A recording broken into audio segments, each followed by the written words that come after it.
Good morning, everyone. Happy Friday, and welcome to this edition of Balance in Life. I'm Crystal Tyler Mackey, happy to welcome you on behalf of Virginia Cooperative Extension, our Human Development Program team, and our partners in this webinar series, North Carolina Cooperative Extension. There's so much talk lately about, and it has been for a while, but even more recently, talk about the connection between social media, doom scrolling, digital technologies, and our mental health and well-being, both for adults and for youth. There's this thing where we have this amazing access to tools and technology that can connect us in ways that we haven't had before and we now have available to us. And yet there's also this downside that can cause, stress or other challenges that are coming in a way that we haven't had before. So how do we navigate and move through all of this and take advantage of using those technologies in ways that are supportive and that are helpful, and be mindful of the things and the ways that they could be used that can be harmful to us, typically sneaking in ways that we haven't quite seen and haven't been attuned to. So I'm so grateful, and I know Bethany is too, to have our colleague Sonia Mitchell coming on to talk us through what this might look like, what we need to know, and how we navigate forward. And I'm going to quickly turn things over to Sonia, but I do want to tell everyone, Sonia Mitchell is our colleague that was the one who gave this webinar series the name Balance in Life. So I'm so happy to have Sonia on with us today. Good to have you, Sonia. I'm all ears. Thank you so much, Bethany. Good morning, everybody. I am getting ready to share my screen really quick. How's that looking, Crystal? Are we good? Okay. Perfect. So again, my name is Sonia Mitchell. I am a Virginia Cooperative Extension Family and Consumer Sciences agent. I'm also the state family program leader for Extension in Virginia, and also a member of the Human Development team with Crystal. And yes, I did coin the name of Balance in Life right smack in the middle of COVID.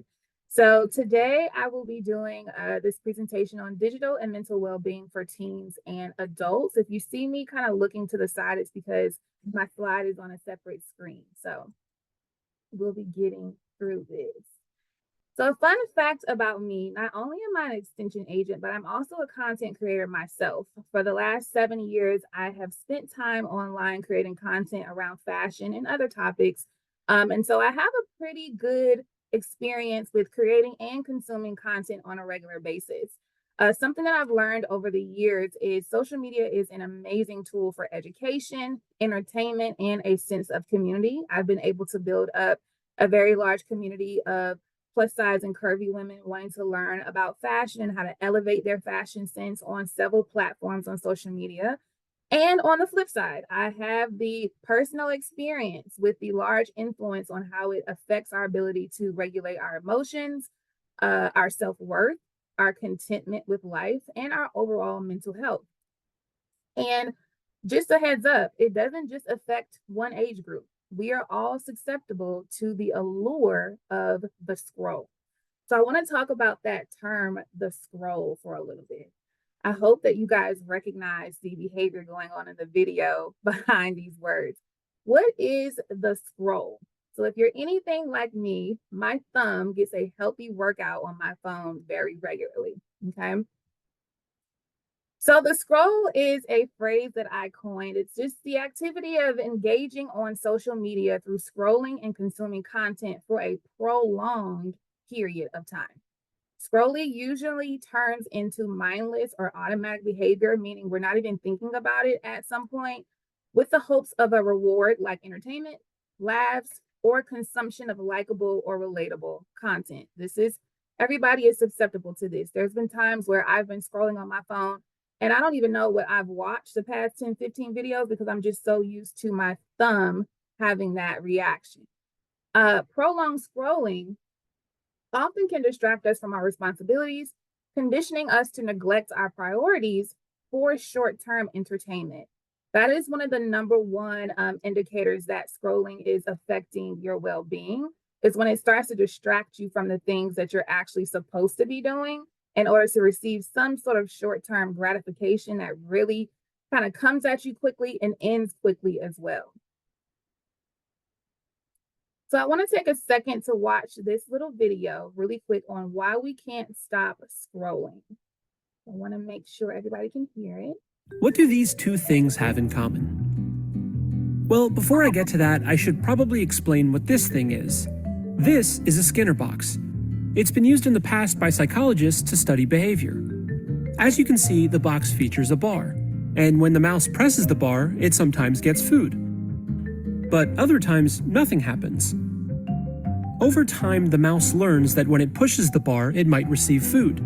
So it pushes, and pushes, and pushes, until it gets its food. So then what does that have to do with this? We're obviously a lot different from mice, but the principle behind both the bar pushing and the scrolling is the same. The behavior is repeated until some kind of reward is delivered.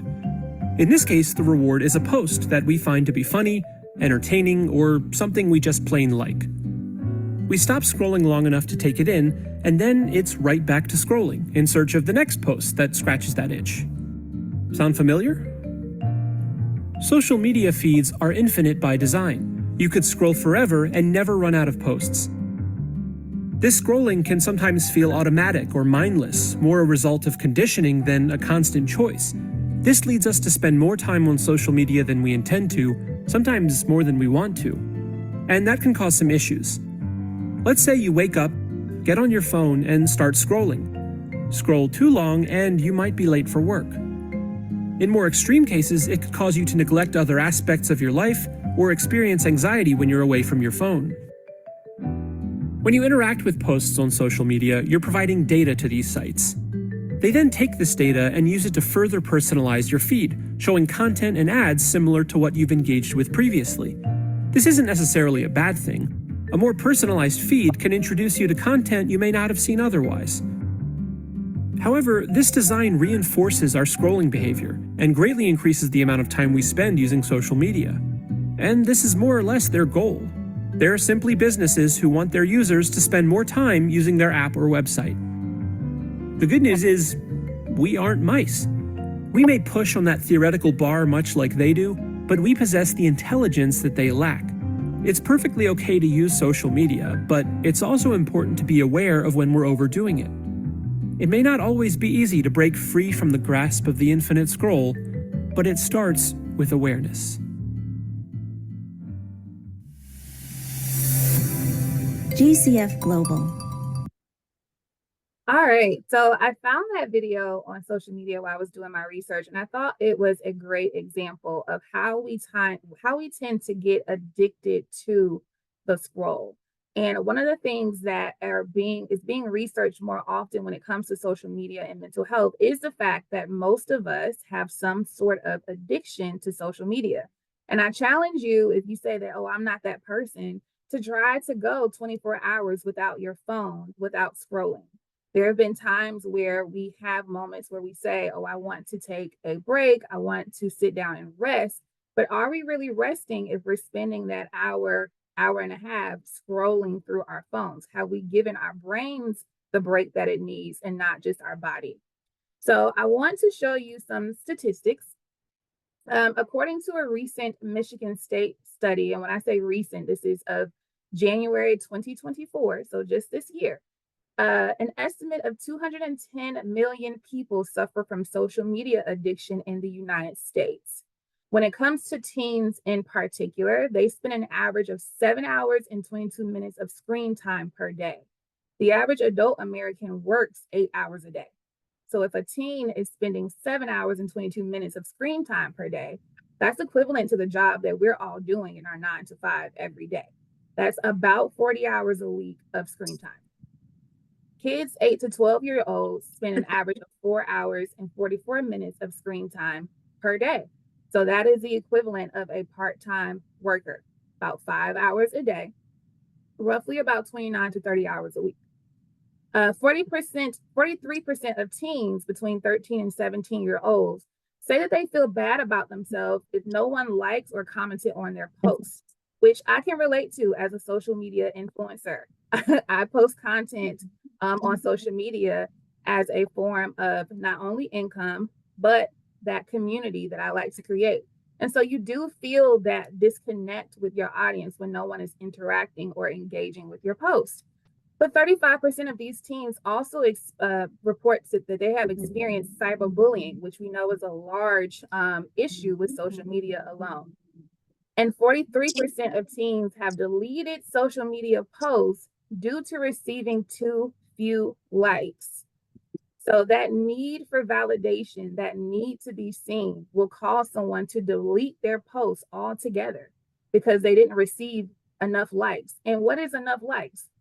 5, 10, 35, 3,000? What's enough? And again, as a social media content creator myself, these are things that I'm also tempted with. Should I delete this post because it's not being engaged with to my standards? When I question what my standards are, I don't know, but I know somebody else got 5,000 likes. And so I want to mimic that. That's the type of behavior that we're doing online, whether you're a content creator or not. According to the Pew Research Center, these are the age groups and the percentage of people who have admitted that they have social media addictions. 18 to 22-year-olds, 40% of Americans self-reported that they were addicted to social media. 23 to 38, 37% of Americans.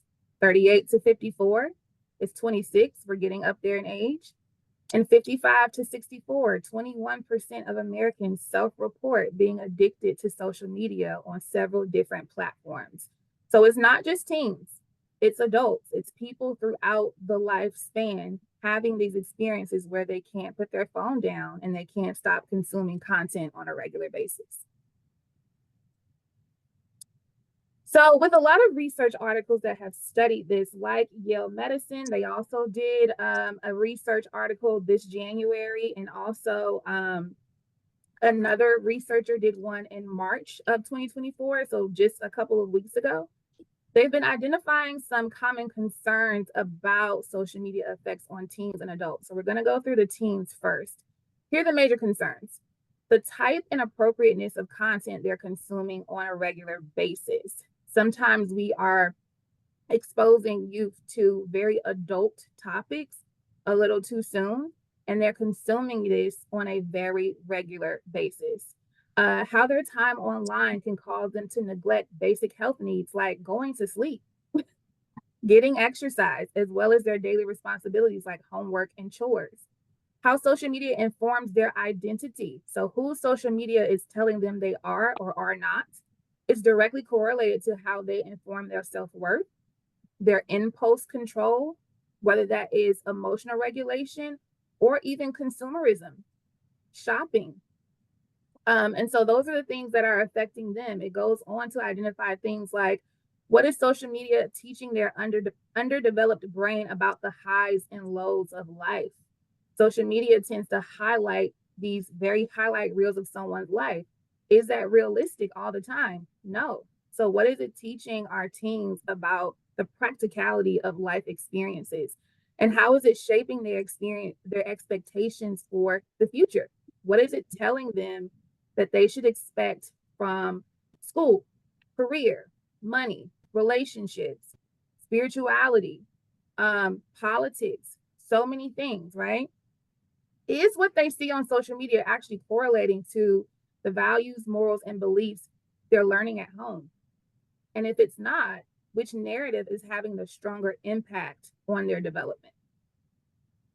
And then the final thing, how safe are their online interactions with others, both physically and mentally? So this gets into the in-school bullying, it gets into the cyberbullying, it also gets into them meeting people online and wanting to meet in person. How safe are their interactions? So when you look at the concerns identified in these same studies for adults, it's not that much different, even though we're adults. The type of content we consume can promote feelings of inadequacy, a lack mindset, and even FOMO, fear of missing out as adults. It may cause adults to feel insecure about their future and the future of their families, finances, and the directions of their own lives. It causes major distractions to your daily responsibilities at home, at work, and intimate time with family and friends. I know for myself, as soon as I come to the office, I eat a little breakfast and my news is Instagram. I'm scrolling for a little bit before I get into my responsibilities. It can cause doubt about self-worth, personal value, leading to unregulated emotions and impulsive behavior, even in adults. And then it can contribute to feelings of helplessness. After you've consumed so much content about what's going on in the world, that constant feeling of, well, what can I do? I'm just this one person. Now I feel helpless. Now I'm losing hope in humanity because I'm being desensitized to all of this content that I'm consuming on a very regular basis. And here's the funny thing, as much as we love TikTok and YouTube University, there's so many people telling us what to do that we do nothing. I'm supposed to be able to balance my job, working out, eating healthy, saving money, traveling to France and Europe twice a year. I'm supposed to be able to go on a shopping spree. I'm supposed to be able to give my kids this type of experience. There's so many things giving us information about what we're supposed to do that I don't know what to do. And it can tempt adults to set very unrealistic expectations about their definition of success in many areas of their lives and the progress it takes to achieve that success. And as well for adults, how safe are our interactions online with others, both physically and mentally? So very similar things that we're experiencing. And so here's some of the major points. Anxiety. We have those times where after we've scrolled and we've consumed so many things, the anxiety sets in. I know for me personally, my anxiety sets in after I've been on a scrolling session and I've avoided what I'm supposed to be doing. And now I'm rushing because I have little time to get done what I'm supposed to do. We talked about addiction. So being addicted to social media, that mindless scrolling, even how good it feels to just engage in something mindless like scrolling after having a long day of having to think and critically think all day. It can cause mood swings. So you're having a good day, you're on social media, you see something that makes you feel inadequate, you see something unfortunate, now you're in a bad mood. And also in the opposite way, if you're having not the best day and you get on social media, you see some of your favorite content, it can perk you up. So it works both ways. It can allude to depression. Now, there's not one study that can actually prove that social media is a direct cause of depression, but it does lead to thoughts and feelings that are directly associated with depression, such as isolation, fear of missing out, this chronic boredom, where we're not able to just sit in a room and be bored enough to let our brain relax. These thoughts of comparison, comparing what I have to someone else, even jealousy, even to the extreme of envy. Another big thing we've been talking about is distraction, but also this false sense of urgency. My life is supposed to be going like this because I see everybody else on social media doing this. So that false sense of urgency about how quickly things are supposed to happen or come together for myself. And when those things are not coming together, it tempts us into having these feelings of hopelessness. So now I feel hopeless because I can't keep up with the Joneses online. Those are things that we're experiencing. Overstimulation, I talked about that, just consuming too much information at one time. Our brains were not meant to consume this level of information on a daily basis all day. It's too much. And we also have this mass consumerism where we're not only consuming content, but the content is influencing us to consume things. So as a content creator, a part of my job is to encourage women to shop certain things, to show them where to shop for their body types. And it is my responsibility to teach my audience to shop responsibly. So maybe that might include purchasing higher quality clothes so that you're not spending money so frequently. But that's not the agenda of all content creators. A lot of content creators make money from you clicking on the links that we provide you and actually purchasing the things that we're showing you that you need, that you really kind of don't need, but you might. And so not only consuming content, but consuming things, making us buy things. And so that short-term satisfaction of I consumed all this content, I've laughed all day, I felt good all day, I've avoided my responsibilities, maybe I've avoided some of the hard conversations that I needed to have with myself or my family, but it's very short-term. It's only for a minute. It's only for as long as you keep scrolling. And so after the scroll is over, then those feelings of discontentment come in, because now I actually have to go do what I was supposed to do, what I was supposed to do 3 hours ago. Or now I've seen these people traveling with their kids to Disney World and I can't take them there. I can't take my kids there. And so it's all these things that we might be exposing ourselves to that leads us to not valuing the life that we have and teaching us to really indulge in fleeting joy.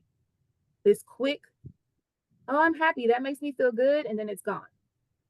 And then also that low tangible human interaction. So we're neglecting that face-to-face interaction. We also are experiencing a high neglect in physical touch.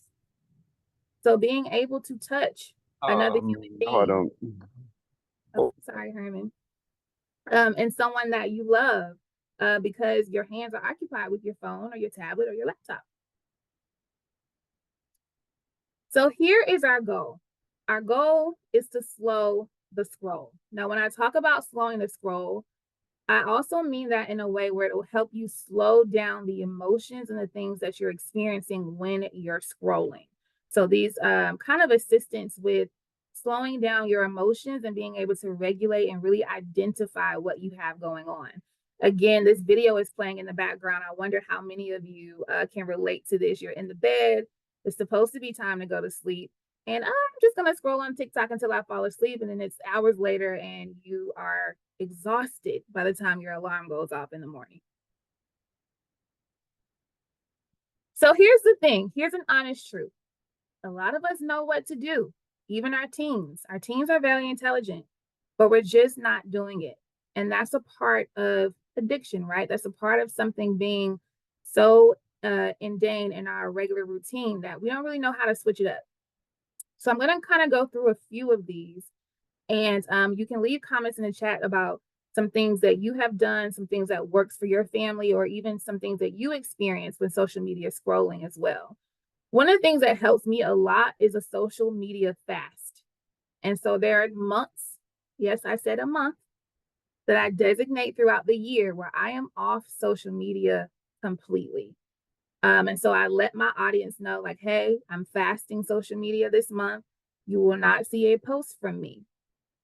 And so when I fast, I also delete those apps off of my home screen. You do have the ability to do that, but you don't have to delete the app altogether, but you can remove it from your home screen. And to be honest, I do find myself doing those fasting months in time just out of conditioning, opening my phone and clicking where that app used to be and realizing that it's not on my home screen anymore. So that's how you know it's like a conditioned behavior.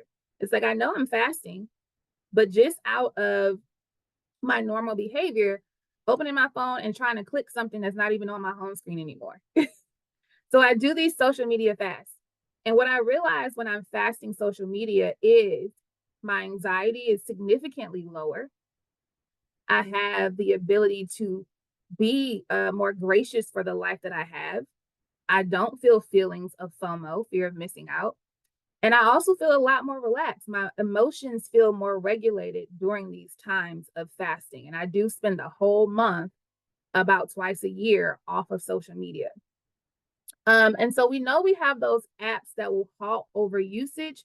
Even when you're on TikTok, eventually there will be a person that pops up and say, hey, you've been scrolling for a long time. Why don't we take a break?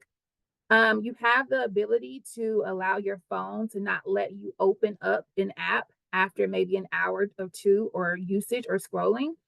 And phones like the iPhone will track your social media usage if you want to see how much time you are spending on social media.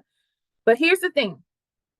When we are replacing scrolling, we want to replace it with other healthy activities.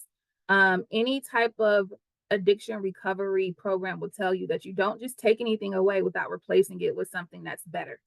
And so some of those healthy activities might include actually going outside and getting some tangible vitamin D. We know that social media is a very quick dopamine hit. And one of the things that helps regulate emotions and helps with depression and anxiety is vitamin D. So more than your typical vitamin D supplement, going outside like we used to do as kids is a really, really great alternative to spending your time scrolling on the phone. And if you are scrolling, have those emotional check-ins with yourself. How am I feeling as I'm consuming this content? What's going through my mind? What's going through my heart? Where's my mood at? So having those emotional check-ins with yourself. One of the things that I've charged myself with this year is only consuming content that feels good to me. And so anything that is inspiring to me, anything that I feel uplifts me, when I have those emotional check-ins, I feel good. I don't feel anxious. I'm not having this grouchiness. I'm not experiencing jealousy. I tend to consume that content over anything else. Another thing that I do is try to practice gratitude. I have a gratitude journal that I write in every night. So instead of scrolling before bed, I use that 1 hour before bed to write in my gratitude journal. Another big thing, learning to be okay with being bored. It's okay to not have anything to do. We already have so much to do. Give yourself a couple hours to not have anything to do. It is okay. Other ways you can spend that time is volunteering your time to help someone else, spending time offline with people you love, and designating no phone zones or no phone periods of time in your home and in your workplace. That's one thing that I do as well by fasting. So this is a no phone month. This is a no phone zone. Of course, we need our phones for practical things like being in touch with our family. But other than that, what are your no phone zones, your no phone periods of time where you can focus on other things? We talked about limiting phone usage before bed, but incorporate time to rest your body without your phone. Without your phone. So if you're gonna take a bath, put your phone in the other room. Some people love to like pull up to the house and sit in the car before they walk in. Turn your phone off for a little bit. Times where you can actually rest your body, but you're also resting your brain by not consuming. One of the things that I also include in that is silence. So I don't listen to anything on the radio. I'm not speaking.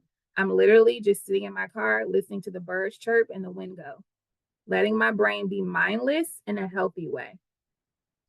One of the things that I do is I turn off my notifications to all of my social media platforms. I don't know who's interacting with who until I actually get on the platform.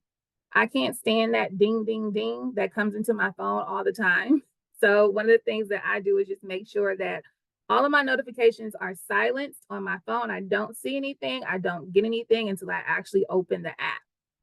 And then the last thing that I think is like a really good tip that we kind of don't do, we kind of self-torture ourselves with this, is you can unfollow the people that you're jealous of.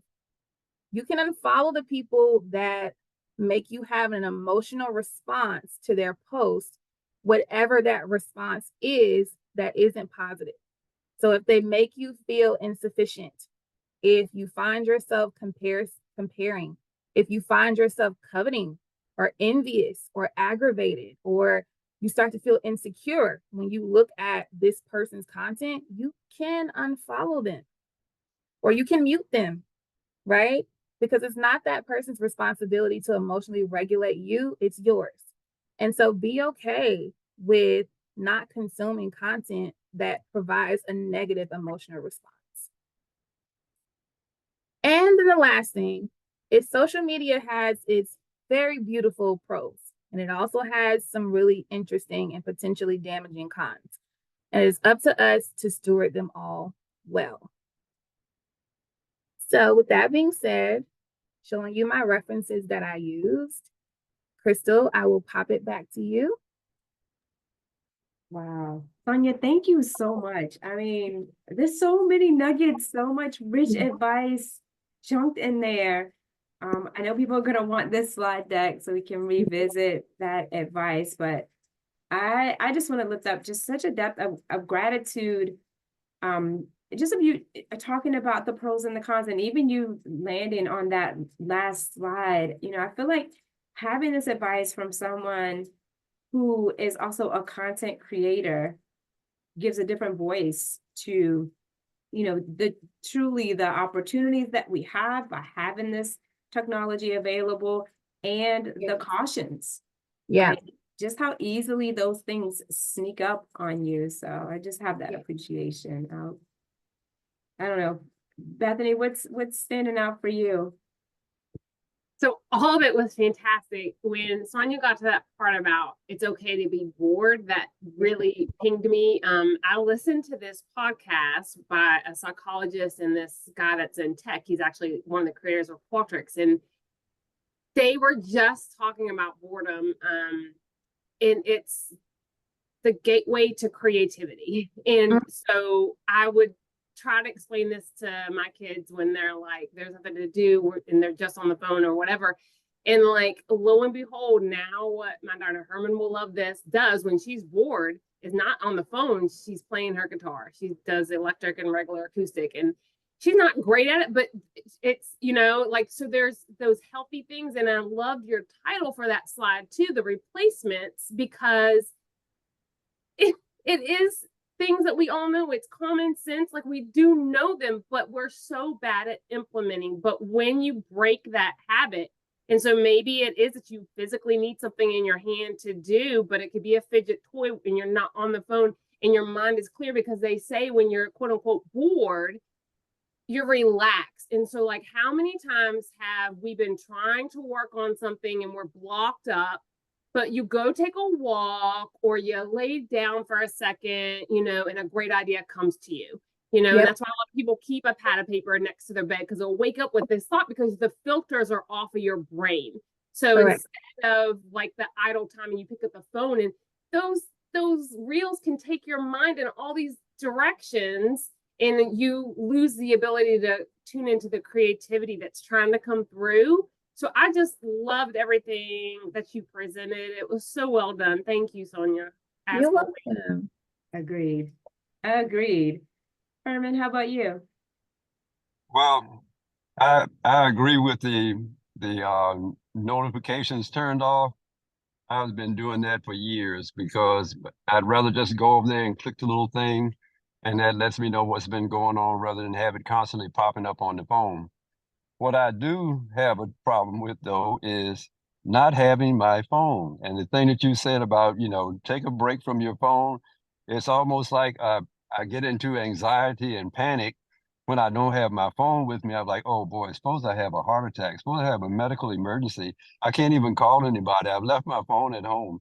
And then I'm driving like a crazy man back home to get that phone because I'm out here in the world without that communication. Have become so dependent on it. How do you how do you not have anxiety and still take a break from that phone? Yeah, I think we have to recognize the extremes that we've attached to our phones. So most of the time, what social media will do is make you feel like you're by yourself, because we spend so much time on the phone by ourselves.